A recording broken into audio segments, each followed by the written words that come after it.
किंवा परवा घेतले जातील आणि जी काही रूपरेषा ठरली आहे त्या रूपरेषेनुसारच ही नावं फायनल होतील। आमचे जे काही महानगराचे अध्यक्ष आहेत, आमदार आहेत, हे मिळून त्या संदर्भात अंतिम निर्णय करतील। नागपूरचं काय सांगाल? इतर ठिकाणी ज्या पद्धतीनं समीकरण दिसत आहे त्या ठिकाणी काही चर्चा झाली का? बाकी ठिकाणी ओव्हरऑल चर्चा झालेली आहे।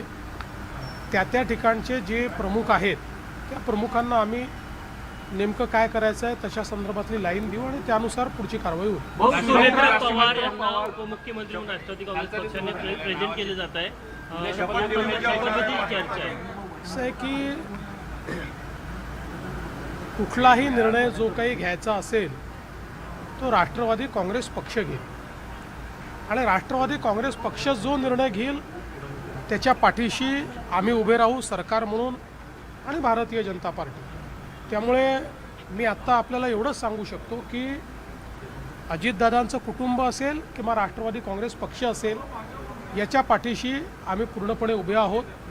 त्यांचे जे काही निर्णय होतील त्या निर्णयांना योग्य ते समर्थन आमच्याकडनं असेल। राष्ट्रवादी काँग्रेस पक्षाकडनं काही तसा प्रस्ताव वगैरे आला का?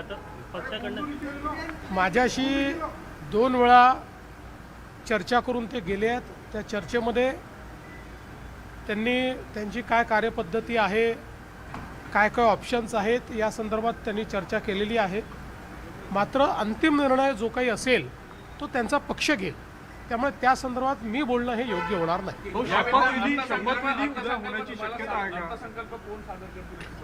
नाही,